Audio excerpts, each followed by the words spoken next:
Well, hello, and welcome back to Let's Talk About It Tuesday and to our discussion on the Old Testament.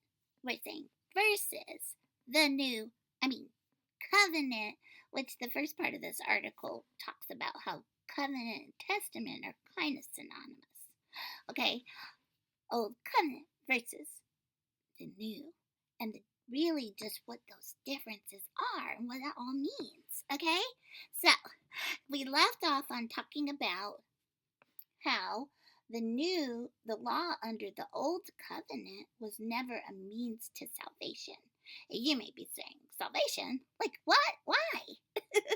Well, it's just the fact that if you go back to the very beginning, yeah, there was a time that God, where the people that God created were living in relationship, like unbroken relationship with him.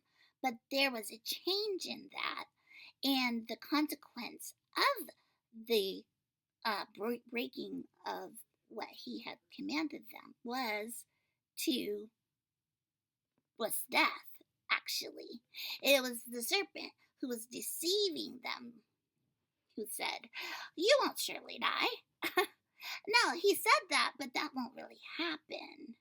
You'll just be like him, and you'll know good and evil, like God. You could be like him, right? You could be them like yourself. So that's where the original sin came from, and actually death to our spiritual selves.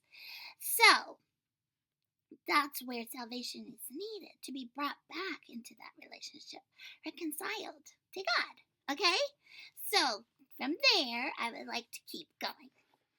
Now, the law under the Old Covenant was never a means to salvation.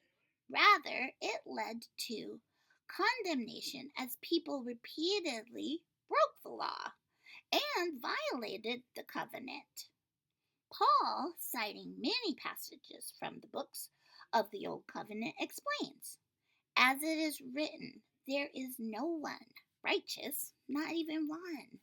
There is no one who understands. There is no one who seeks God. All have turned away." That's what it put in us, as a desire to go the other way from God, right? That original sin. They have together become worthless. There is no one who does good in and of themselves, not even one. Their throats are open graves. Their tongues practice deceit. Who's heavy? The poison, of vipers is on their lips. Their mouths are full of cursing and bitterness. Their feet are swift to shed blood. Ruin and misery mark their ways, and the way of peace they do not know. There is no fear of God before their eyes. Okay?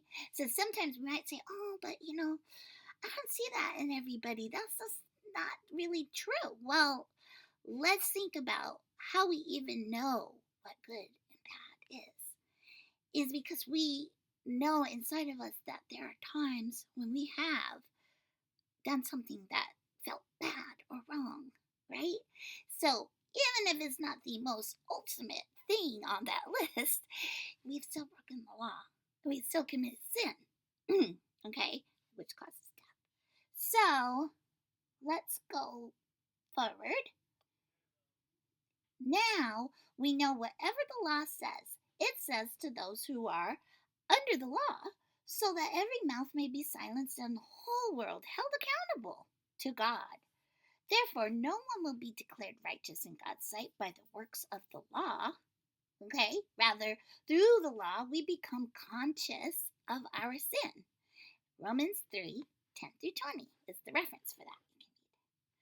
The book of Hebrews is an extended discourse on the differences between the Old and New Covenants.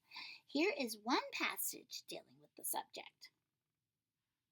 The law is only a shadow of the good things that are coming, not the realities themselves. For this reason, it can never, by the same sacrifices repeated endlessly year after year that it talked about, make perfect those who draw near to worship. Otherwise,